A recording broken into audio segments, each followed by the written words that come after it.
आधुनिक ससुराल। श्रेया को डांस करना बेहद ही पसंद था। डांस जैसे श्रेया की जान थी। वो इसी फील्ड में अपना करियर बनाना चाहती थी। एक दिन श्रेया कॉलेज से घर आती है और सीधे अपने मम्मी के पास जाती है। मम्मी, आज हमारी कॉलेज में शहर की सबसे अच्छे डांस एकेडमी वाले आए थे।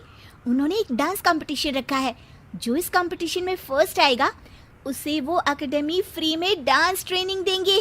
अगर उस डांस कंपटीशन में मैं जीत गई तो मेरा डांस कोरियोग्राफर बनने का सपना पूरा हो जाएगा। श्रेया, तुम पागल हो गई हो क्या?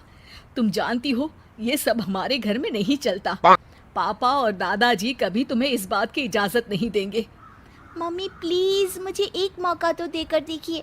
अगर मैं सिलेक्ट नहीं हुई तो मैं आगे से इस बारे में कभी कोई बात नहीं करूंगी। Please mummy please.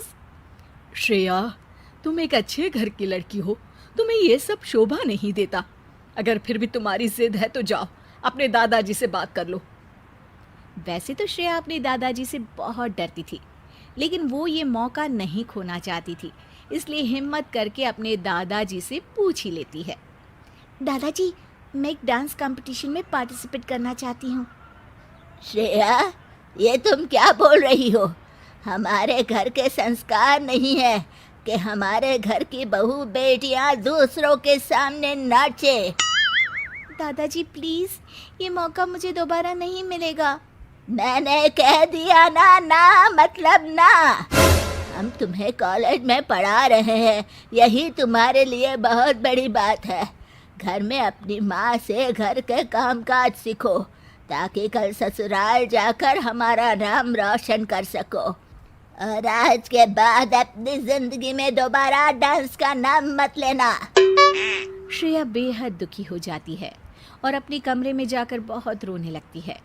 उस दिन के बाद से श्रेया को कभी डांस करने का मौका नहीं मिला। श्रेया की डांस करने की इच्छा दिल के कोने में कहीं दबकर ही रह जाती है।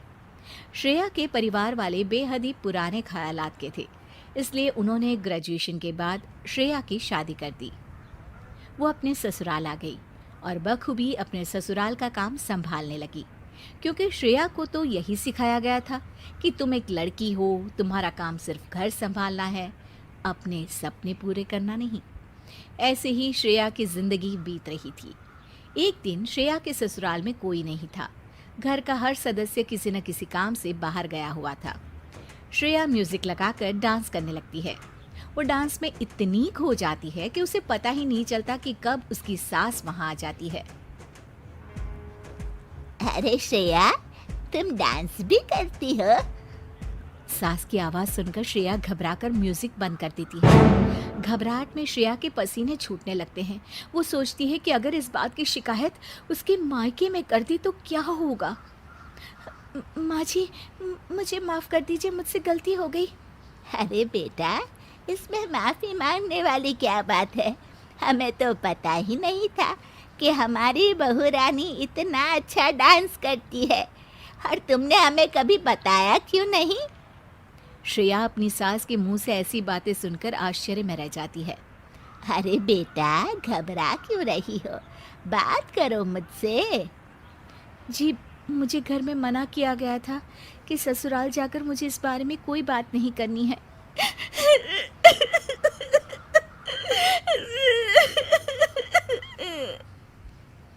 श्रेया की सास श्रेया को प्यार से पकड़कर अपने पास बिठाती है और उसे चुप कराती है। फिर श्रेया अपनी सास को बताती है कि किस तरह से उसके मायके वालों ने उसके इस सपने को कुचल कर रख दिया। मुझे तो आश्चर्य होता है बेटा कि इस ज़माने में भी लोग बेटियों पर इतनी पाबंदी लगाते हैं। अब तू हमारे घर आ गई है, हमारे घर की बेटी है। हमारी बहू का सपना पूरा करना हमारी जिम्मेदारी है।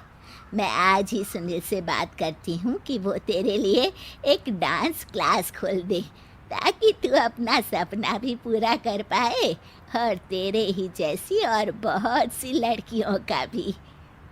अपनी सास के मुंह से ये बात सुनकर श्रेया की खुशी का ठिकाना नहीं रहता। माँ जी, मैं आपका किस तरह से धन्यवाद करूं? मैं हमेशा आपकी आभारी रहूंगी कि आपने मेरे उस सपने को पूरा किया है, जिस सपने के पूरा होने की मैंने तो उम्मीद ही छोड़ दी थी। श्रेया के ससुराल वाले आधुनिक विचार वाले थे, इसलिए वो उसके लिए डांस क्लास खोलते हैं। धीरे धीरे श्रेया का डांस क्लास एक बड़े एकेडमी में तब्दील हो जाता है। इस तरह डांस क्लास के जरिए श्रेया की जिंदगी का सबसे बड़ा सपना पूरा हो जाता है।